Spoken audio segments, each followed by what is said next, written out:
Eu começo o bate-pronto desta terça-feira falando da CBF, porque Edinaldo Rodrigues corre o risco de ser retirado da presidência da Confederação Brasileira de Futebol. O assunto novo técnico da seleção, eu sei, tá chato, tá desgastante, já virou uma novela. Quando que eles vão anunciar o novo técnico? Mas agora a pergunta que fica é: qual vai ser o presidente da CBF que vai escolher o novo técnico da seleção brasileira? A cada dia sai uma bomba sobre a seleção. E de acordo com a informação aqui do Paulo Vinícius Coelho, no blog dele no UOL, cresce o ambiente desfavorável a Edinaldo Rodrigues e o atual mandatário corre sim o risco de ser retirado da presidência da CBF.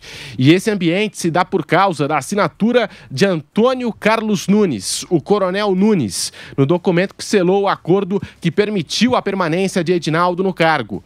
Uma suspeita de falsificação da assinatura cresceu e chegou aos gabinetes dos ministros do STF. Em decorrência desse tema, que foi trazido pelo PVC ontem, saiu hoje uma nova reportagem do UOL, feita pelo Igor Siqueira, trazendo que a deputada Daniela do Vaguinho, do União Brasil, Rio de Janeiro, entrou com um pedido no STF para gerar o afastamento do presidente da CBF, Edinaldo Rodrigues. O argumento da deputada se baseia na alegação de que houve uma falsificação de assinatura no acordo mais recente envolvendo dirigentes da CBF. O UOL traz que a raiz da questão é um laudo de Jorge Pagura, neurocirurgião que operou Nunes, o Coronel Nunes, e fez o tratamento de um tumor no cérebro do dirigente. Pagura, neurocirurgião, inclusive é presidente da Comissão Médica da CBF. Em 2023, o médico apontou que Nunes estava com déficit cognitivo após passar por uma cirurgia considerada agressiva. O laudo de Pagura foi usado em uma ação judicial no Pará para interromper o desconto de pensão alimentícia da aposentadoria do coronel. A última vez que Nunes foi visto em um evento da CBF foi no jogo Brasil e Bolívia, pelas eliminatórias em Belém, em 2023. Ele já estava de cadeira de rodas. Nesse contexto de dúvida sobre o estado de saúde de Nunes, a assinatura dele no acordo foi analisada pela perita Jaqueline Tirotti, que atua em processos no Tribunal de Justiça do Distrito Federal. O resultado da análise apontou impossibilidade da vinculação do punho do coronel às assinaturas dos documentos analisados e, segundo o documento obtido pelo Estadão, também foram observados elementos que também diferenciam a escritura. A perícia questiona o fato de o nome ter sido assinado em 19 de janeiro, 5 dias antes da assinatura de fato do acordo. A análise da perícia cita que as assinaturas disponíveis para análise datam de 2015 a 2023, o que, segundo o texto, compromete de certa forma, né, a assinatura, né, o processo, né, de assinatura exigida em exames periciais, né, uma assinatura mais recente do Coronel Nunes. Entre 2015 e 2017, o Coronel Nunes assinava de forma simplificada, igual a sua rúbrica. A partir de 2022, ele passou a assinar com seu nome completo. O assunto já estava circulando em Brasília desde a semana passada, tanto é que o deputado Sargento Gonçalves, do PL do Rio Grande do Norte, pediu uma audiência pública sobre o caso na Comissão de Esporte da Câmara. O requerimento dele será votado amanhã. E para a gente poder passar aqui a régua nas informações e também toda a linha do tempo, todo o contexto que envolve aí o presidente da CBF, Edinaldo Rodrigues, podendo ser retirado da presidência, o Estadão entrou em contato com duas familiares do Coronel Nunes, incluindo a mulher, Maria Avelina Rosa de Lima. Entretanto, elas não quiseram se manifestar. A reportagem também buscou contato com o próprio Edinaldo, que não se manifestou até o momento. Eles reiteram que a reportagem será atualizada em caso de manifestação e aqui na Jovem Pan também a gente está acompanhando em qualquer novidade, qualquer atualização, a gente volta aqui na programação esportiva da Jovem Pan sobre esse assunto envolvendo aqui o Edinaldo Rodrigues, essa assinatura do Coronel Nunes. E é claro que isso impacta na CBF, nessa escolha por um novo treinador, dentro e fora de campo. Mauro César, muito boa tarde para você. Antes a pergunta era, quem vai ser o técnico da seleção? E agora a pergunta é, qual vai ser o presidente que vai escolher o novo técnico da seleção brasileira, Mauro? Boa tarde. Boa tarde, Pedro. Boa tarde, companheiros. Eu acho que isso deixa ainda mais distante o Carlo Ancelotti da seleção brasileira, lembrando que da outra vez em que a CBF tentou contratar o italiano, o que aconteceu? No momento em que o Real Madrid procurou o Carlo Ancelotti para renovar o contrato, foi justamente quando o Edinaldo estava afastado da presidência da CBF. Ou seja, se o italiano em algum instante pensou, e a proposta do Brasil? O Real Madrid quer que eu continue e vou para a seleção brasileira? Obviamente ele pensou, vou renovar o contrato aqui, porque quem tinha interesse em me contratar lá no Brasil sequer está no comando da entidade nesse momento. E era o caso. E agora isso corre o risco de acontecer de novo. E até nós trouxemos a informação na semana passada que 2 pontos estavam incomodando um pouco o Ancelotti diante dessa possibilidade de vir ao Brasil trabalhar no comando da seleção 5 vezes campeão do mundo. Uma delas, a questão pessoal, familiar. A mulher dele não gostaria de se mudar, a casa foi assaltada quando estavam lá na Inglaterra, ele era técnico do Everton, então ela ficou traumatizada e trazê-la para morar no Brasil seria um problema. Não pelo Brasil, mas por fazer uma mudança de residência de novo. Enfim, uma questão para ele resolver em casa, lá com a mulher dele. Esse é um obstáculo. Pode parecer uma bobagem, mas sempre é um obstáculo, né? O cara vai comprar uma briga dentro de casa, de repente, essa altura da vida, deixa ficar por aqui mesmo, tá? Ou não, vamos lá e vamos resolver esse problema aqui. Esse é um obstáculo. O outro era a insegurança, o receio que a situação da CBF, com um noticiário sempre muito negativo, né? E que repercute lá fora do país, gerava no Carlo Ancelotti. Diante dessa possibilidade que está aí em todo o noticiário esportivo brasileiro, de o presidente da CBF ser afastado, com história de assinatura, essa coisa toda, é evidente que se ele estava com receio antes, você imagina agora. Então eu vou dar a minha opinião. Acho muito difícil que o Carlo Ancelotti aceite uma proposta. Teria que alguém assumir a CBF com legitimidade, com segurança. Olha, esse é o presidente, não tem contestação e tal, e essa pessoa se acertar com o Ancelotti. Mas o Ancelotti, é bom lembrar, é um nome do Edinaldo. Ele não é um nome da CBF, como se fosse uma entidade com vários personagens ali, que não, é ele quem quer. E o Edinaldo, aí também, uma informação até que a gente apura conversando com algumas fontes, muita gente entende dos bastidores que o Edinaldo quer o Ancelotti porque ele seria o nome de um impacto tão grande que ofuscaria, em parte, todo esse noticiário negativo. Então ele precisa de alguém como o Carlo Ancelotti. Por isso não fecha com o Jorge Jesus, por isso não vai com uma proposta concreta que não foi até agora para o Abel Braga e para o Palmeiras, que ele teria que conversar também com o Lila Pereira. Ele fica nesse Abel limbo. Ferreira, desculpa. Abel Ferreira. Ele fica nesse limbo aí, esperando o italiano, que o italiano seria a bomba que, pô, olha só, Ancelotti, um técnico do Real Madrid, esse cara conseguiu contratar. Pô, o cara é brabo mesmo, né? Contratou, é isso que o pessoal vai falar. Isso ofusca um pouco o noticiário negativo. Então ele precisa de um nome de peso. O nome é o Carlo Ancelotti. Mas eu acho que tudo isso coloca o italiano mais distante ainda. E aí fica essa dúvida, porque dia 4 tem um jogo contra o Equador, lá no Equador, dia 9 aqui em São Paulo, né? Contra o Paraguai. O Equador está à frente do Brasil nas eliminatórias. O Paraguai está 8 jogos sem perder. Já ganhou do Brasil, ganhou da Argentina, ganhou do Uruguai. Perdia para a Colômbia 2-0 na Colômbia, empatou 2-2. Com Gustavo Alfaro, técnico argentino, tem sido um time competitivo. Então são 2 jogos difíceis. Dá para imaginar o Brasil descalibrado? Vamos imaginar aqui. Perde no Equador e empata com o Paraguai. Perfeitamente normal, faz um ponto só. E aí, dependendo dos pontos acumulados pelos outros, o Brasil pode se ver numa situação desconfortável ao extremo na busca por uma vaga facílima na Copa do Mundo. Quando eu falo isso, eu falo de até ficar na repescagem. A pessoa que vergonha. Uma farra de vagas, o Brasil ali com Bolívia, Peru ali brigando por vaga em repescagem. E pode acontecer, porque são 2 jogos difíceis. O Brasil não está se preparando para eles. Só se fala no novo técnico. O pessoal está esquecendo que vai ter jogo. E os jogos não são fáceis. O Brasil já empatou com a Venezuela no Brasil com o Fernando Diniz. Que não ficou, Dorival, 2 interinos na prática, né? Não ficaram. Então não assume, não resolve.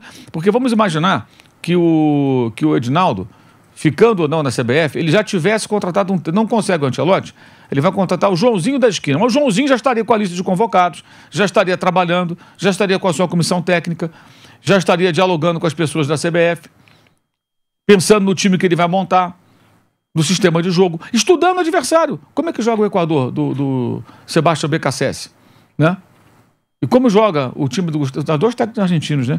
O time do Alfaro, aqui para o Paraguai. Se o Ancelotti vier, ele está esticando a corda, ele só quer definir dia 25. Dia 25 acaba o Campeonato Espanhol. Domingo tem um jogo-chave, Barcelona e Real Madrid na Catalunha. O Real tem que vencer para diminuir a distância para 1 ponto e voltar para a briga real ali pelo título nessa reta final de campeonato. Mas ele quer cumprir o contrato até o dia 25. A CBF já foi informada disso. Então, vamos imaginar que ele acertasse. Ele não vai chegar aqui dia 26. Né? Acabou o último jogo, ele pega um avião e desembarca aqui no território brasileiro. Não vai acontecer. E se o cara chegasse aqui dia 28, 27, gente, o jogo é dia 4, no Equador. Você viaja 2 dias antes, aproximadamente, ou um dia antes. Ele vai observar alguém nesse tempo? Ele vai analisar alguma coisa? Como é que vai ser? Pode até chegar a dar certo, mas assim, é trabalhar muito tempo correndo perigo. E eu estou falando da parte técnica, do campo. A seleção brasileira está sendo colocada numa situação de extremo risco por conta de uma questão meramente política, porque a política está atravancando a contratação do técnico. E o pessoal está esquecendo que tem 2 jogos. E esses jogos não devem ser simples. E os adversários devem estar babando. Opa, o Brasil está uma zona danada, não tem nem técnico, é a hora de ir para cima deles e ganhar. Imagina para o Equador ganhar da seleção brasileira. Imagina para o Paraguai ganhar do Brasil aqui no Brasil. Tremendo feito. Então, os adversários estarão certamente mobilizados, preparados e doidos para jantar o Brasil. E o Brasil está aí, sem técnico, sem ninguém, sem definição. Cresce a cada dia a chance do Juan fazer a lista de convocados, que tem que apresentar dia 16, né? A lista de convocados. Dia 18. Dia 18. Até dia 18. Dia 18. Hoje é dia 6, 12 dias. 12 dias apenas para ter que apresentar os convocados. O Juan talvez tenha que fazer. Imagina o Juan com o Rodrigo Caetano sentado a uma mesa que nem nós aqui, com um pedaço de papel anotando. Goleiro, hein? Vamos pegar a lista do Dorival. O que a gente mantém aqui? Vamos manter, tira esse, bota aquele e tal. Que várzea, gente. Isso não pode ser assim. Até porque a lista de convocados, ela, pelo menos no ambiente profissional, imagino, o técnico, ele convoca até pensando não só na fase dos jogadores, mas onde ele vai jogar, como ele vai se comportar, contra quem ele vai jogar, quais as alternativas que ele precisa para aquele jogo. Tudo isso. E os caras vão chegar nesse requinte de preocupação? Não, vamos fazer uma lista ali, gente. Essa semana, foi ontem, o Rodrigo Caetano deu uma entrevista lá para o Sport TV. E, gente, é muito constrangedor. Como é que ele se submete a isso? Porra, Rodrigo Caetano, que coisa constrangedora. O repórter pergunta para ele, né? A respeito do Vuteca. E ele simplesmente não diz nada nos próximos dias, porque não é ele que decide, claramente. Então, o que está fazendo aí? Sabe, que coisa? Ele e o Juan do lado ali, que os dois estão ali, um tem um viés técnico, né? Sei lá, supervisor técnico, gerente técnico, não sei o que o Juan é exatamente. O outro é o diretor da CBF. Que apitam, não definem. Gente, que coisa. E assim, eu quero destacar isso. Daqui a menos de um mês, né? No dia 4 do mês que vem, a gente vai estar falando sobre o jogo Brasil e Equador. Vamos ver o que vai acontecer até lá. Rodrigo Caetano e Juan podem ter essa missão, digamos assim, ingrata, de ter que convocar os jogadores da seleção brasileira para essa data FIFA de junho. Bruno Prado, da outra vez, o Carlo Ancelotti não veio justamente por conta dessa instabilidade política do Edinaldo Rodrigues, que agora volta a ameaçar, digamos assim, a chegada do italiano Carlo Ancelotti. Bruno Prado. É um fato que isso pode atrapalhar os planos do presidente da CBF em trazer o Carlo Ancelotti, como o Mauro falou, né, daquela outra vez. Ele não estava no cargo, ele tinha sido afastado, estava teoricamente o presidente do STJD colocado pelo Tribunal de Justiça do Rio de Janeiro, mas sem grandes poderes, e estavam preparando uma nova eleição. Até candidatos foram lançados, o Reinaldo Carneiro Bastos, aqui presidente da Federação Paulista, e o Flávio Sveiter. Eram os candidatos de uma eleição que não aconteceu, porque o Edinaldo voltou à presidência da CBF no início de 2024, e aí ele contratou o Dorival Júnior, tirou o Fernando Diniz, que era um interino que tinha ainda mais 6 meses de contrato, já que o Ancelotti tinha renovado com o Real Madrid.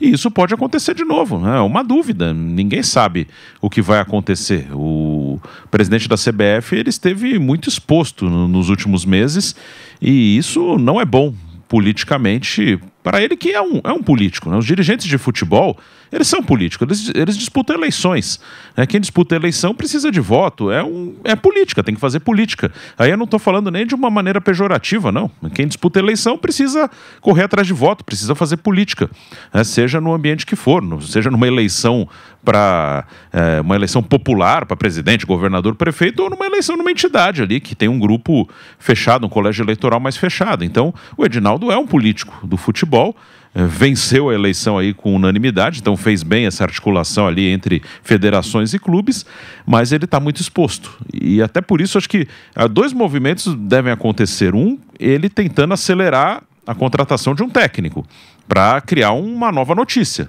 Isso, se for o Ancelotti, melhor ainda, né? Como o Mauro falou, é um nome de peso, um nome que causaria um impacto positivo. Se ele conseguir trazer o Ancelotti, é um mérito dele, né? Que ele está insistindo faz tempo e ele traria um dos grandes treinadores do futebol mundial.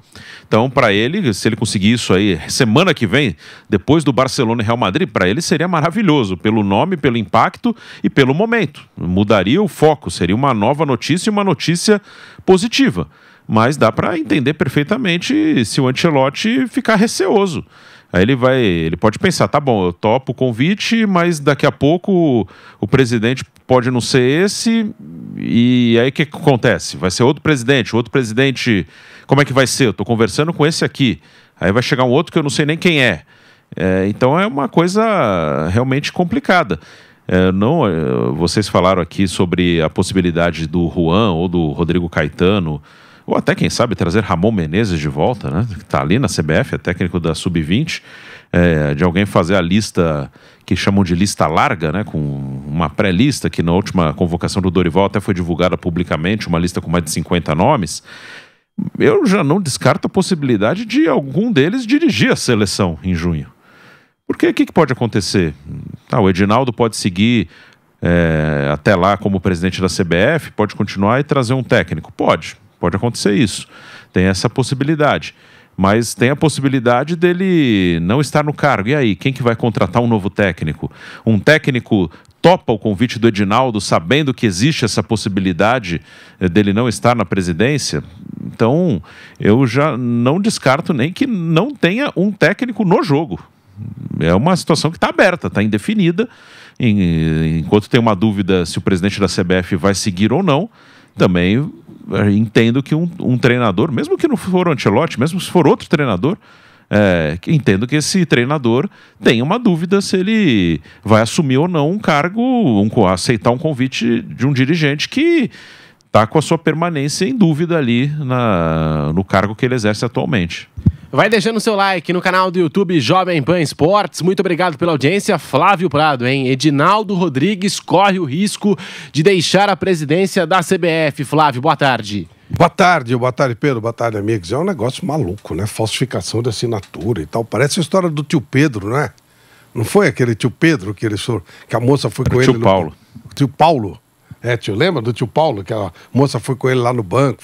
Parece a mesma história, tá louco. A CBF tá de brincadeira, né? Estão de sacanagem, estão de brincadeira. E fica esse grande ponto de interrogação aí, porque o que vai fazer? Qual treinador? A gente tá falando do Ancelotti, mas vamos supor, convida o Jorge Jesus. Quem convida? O Edinaldo? Será que seria interessante para ele fazer um contrato com o aval do Edinaldo e 2 dias depois o Edinaldo cai? Qualquer um. O Abel toparia trocar o Palmeiras, onde ele tem uma estabilidade sensacional, para ficar na seleção sob risco.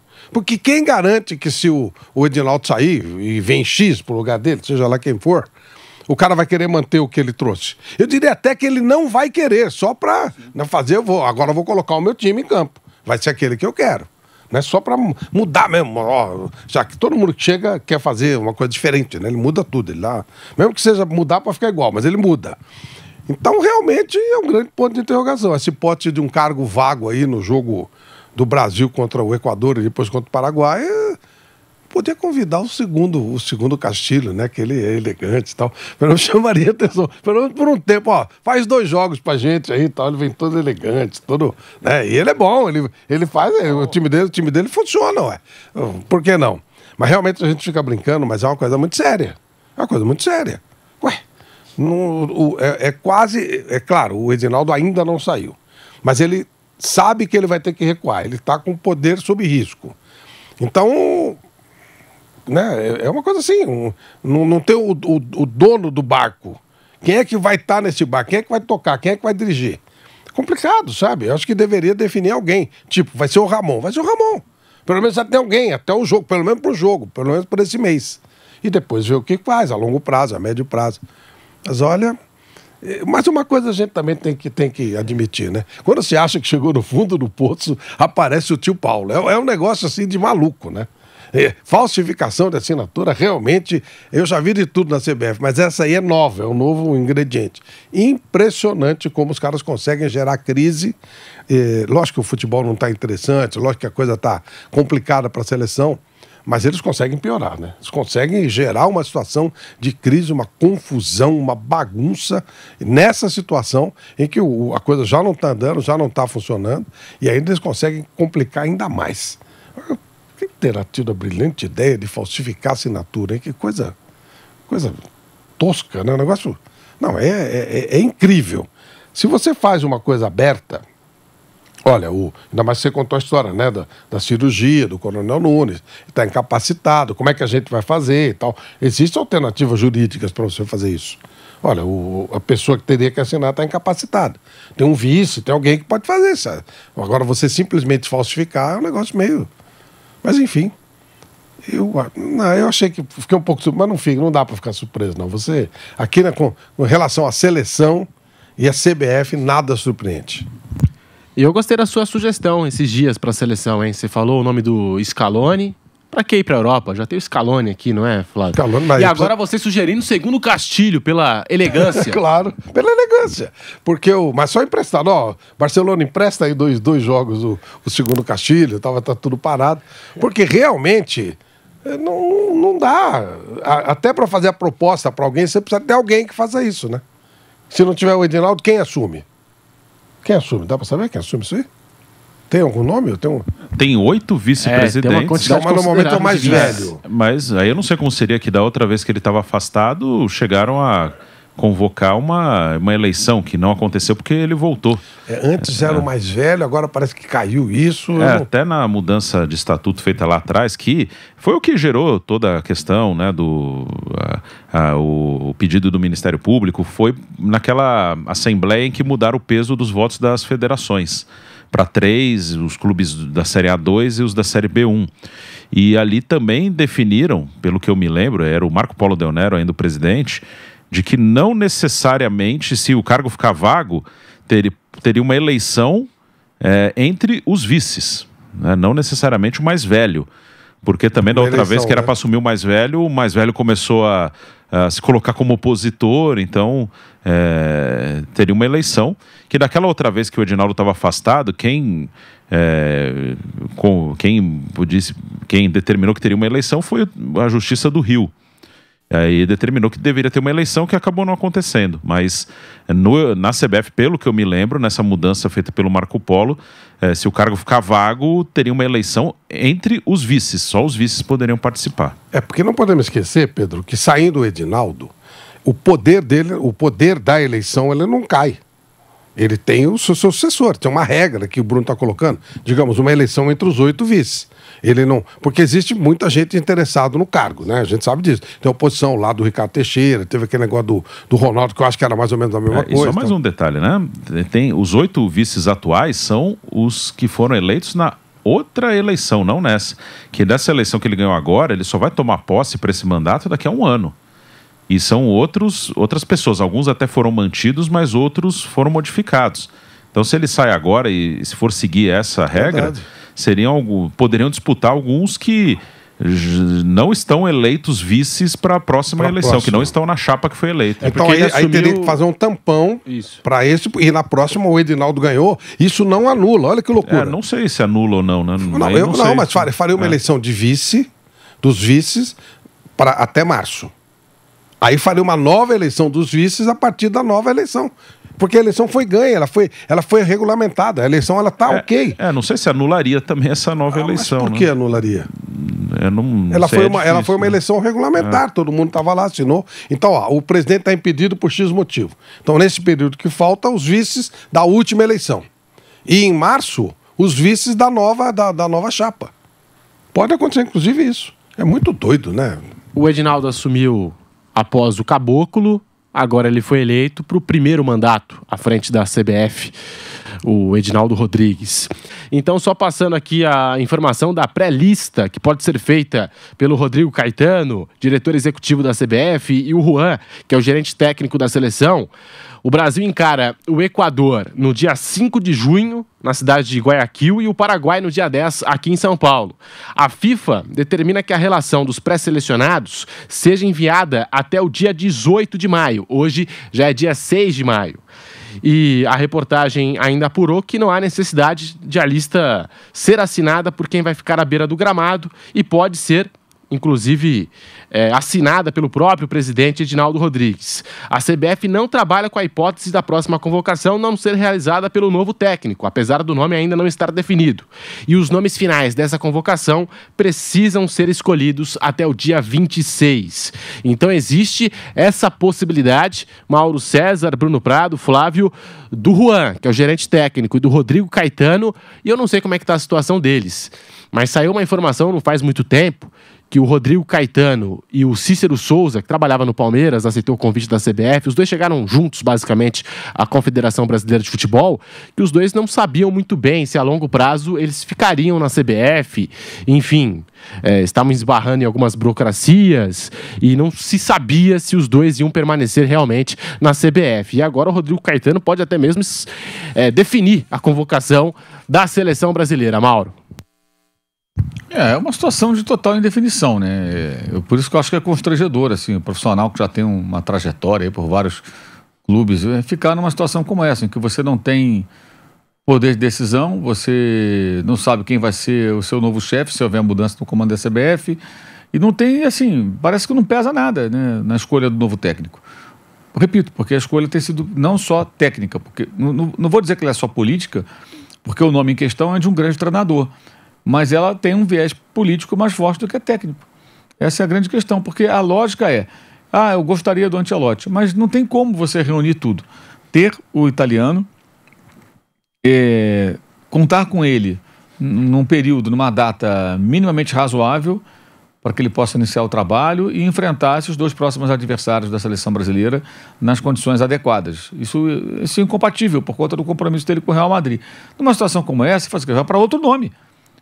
Porque você não vai correr o risco de ficar sem ter, porque não tem certeza. Gente, nós estamos falando de uma total incerteza com relação ao Ancelotti. Seria outra história se... Não, já tem um acerto, vai ser apertada a data, mas tem um acerto. Que aí o Ancelotti já estaria, mesmo na frente do Real Madrid, ele pode pegar a sua equipe de trabalho, alguém que ele confie. Por favor, faça já uma análise aqui desses jogadores, gostaria de saber a situação desse. Liga para um, liga para outro, conversa e tudo, já começa a pensar, né? Mas ele está concentrado no Real Madrid. O dia tem 24 horas. Dá muito bem para ele fazer isso aí. Daria, muito bem. Para ele pelo menos soltar as tarefas e alguém, quando chegar na hora, tá aqui, tá todo o relatório. Esse goleiro aqui está em uma fase, esse cara está machucado, esse outro aqui está muito bem. Tem esse aqui que é uma novidade, jogador que está se destacando. Separa os vídeos e tudo, analisa. Bem, vamos para a lista então. Tem uma lista do Dorival, que serve como base. Quer dizer, ele não sai do zero. E os caras de confiança, tipo, quero o Casemiro comigo. Ele já poderia chegar para... Eu quero tudo do Casemiro. Não quero só falar com ele, saber se ele está bem. Ele ia falar que está bem, claro. Né? Não, professor, estou mal. Né? Ele ia falar que está bem. Então, você chega e fala, analisa para mim como é que está a situação desse jogador, que eventualmente ele pode querer contar com os caras mais cascudos, experientes, como gostaria, né? Numa situação como essa. Mas ele não está nem acertado. Então, ele não está trabalhando. Não vai mobilizar força de trabalho se ele não está acertado. Essa questão, se estivesse acertado, nós discutiríamos o curto prazo, seria problemático, mas solucionável dessa maneira, por exemplo. Mas ele nem está acertado, não tem técnico, gente. É ridículo isso. Sabe, qual a seleção que você encontra aí no mundo que às vésperas de jogos que são importantes não tem técnico? Isso não existe, cara. Eu acho que nunca houve nem na história do futebol brasileiro uma situação como essa. Você pode ter técnicos até sem a menor condição comandando a seleção do Brasil, da Argentina ou de outro país que é relevante no futebol, mas... igual a essa situação... Em 68 teve 4 técnicos. Exato, Agora não tem nenhum. Não tem nenhum. Já se pecou pelo exagero, agora pela inexistência do profissional ocupando a função. E não dá para ficar sem técnico. É um negócio muito, muito grave. Repito, os jogos estão se aproximando, não devem ser jogos simples. Se o Brasil perde um, empata outro, ou perde os dois, faz 1 ponto ou 0, dependendo de como vão sair as outras seleções, pode ficar meio esquisito.